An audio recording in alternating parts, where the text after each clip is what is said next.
ইরানের প্রেসিডেন্ট ইব্রাহিম রাইসিকে বহনকারী হেলিকপ্টারের পাইলট ছিল ইসরায়েলের গোয়েন্দা সংস্থা মোসাদের সদস্য। রাইসির হেলিকপ্টার বিধ্বস্তের জন্য কি দায়ী যুক্তরাষ্ট্রের নিষেধাজ্ঞা, নাকি ক্ষমতায় যেতে পথের কাঁটা সরাতেই রাইসিকে হত্যা করেছে ইরানের সর্বোচ্চ ধর্মীয় নেতা আয়াতুল্লাহ আলী খামেনির ছেলে মুস্তফা? এমন সব ষড়যন্ত্র তত্ত্বে এখন ছয়লাভ সোশ্যাল মিডিয়া। রাইসিকে হত্যা করা হয়েছে আর তার হত্যাকাণ্ডে যুক্তরাষ্ট্র ও ইসরায়েল জড়িত এমন তথ্য থেকে শুরু করে মহাকাশ লেজারের ব্যবহার করা পর্যন্ত নানা ব্যাখ্যা হাজির করা হচ্ছে।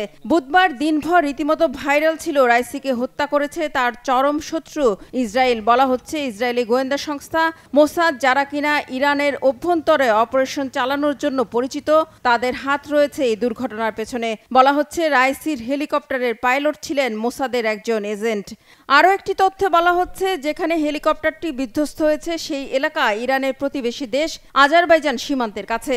ষড়যন্ত্র তত্ত্বে বলা হচ্ছে আজারবাইজান মুসলিম দেশ হলেও ইরানের সাথে তার চরম সুসম্পর্ক রয়েছে, আর সেখান থেকে শক্তিশালী স্পেস লেজারের মাধ্যমে রাইসির হেলিকপ্টারকে আকাশ থেকে গুলি করে ভূপাতিত করা হয়েছে, যদিও এই দাবি সমর্থনে কোনো প্রমাণ নেই। তৃতীয় ষড়যন্ত্র তত্ত্বে বলা হচ্ছে ইরানের অভ্যন্তরীণ ক্ষমতার লড়াই রাইসির মৃত্যুর জন্য দায়ী।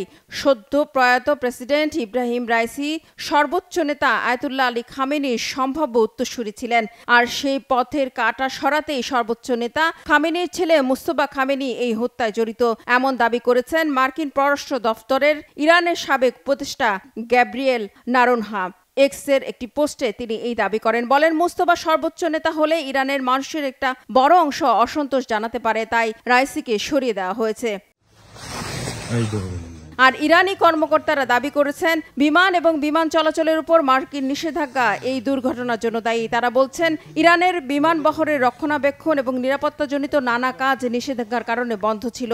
ইরানের সাবেক পররাষ্ট্রমন্ত্রী মোহাম্মদ জাভেদ জারিফ নিষেধাজ্ঞার দিকে ইঙ্গিত করে যুক্তি দিয়েছিলেন যে মার্কিন নিষেধাজ্ঞাগুলো ইরানকে প্রয়োজনীয় বিমান চলাচলের অংশ ও সুরক্ষা পরীক্ষা থেকে বঞ্চিত করেছে, যা এই ভয়াবহ দুর্ঘটনার জন্য পরোক্ষভাবে দায়ী।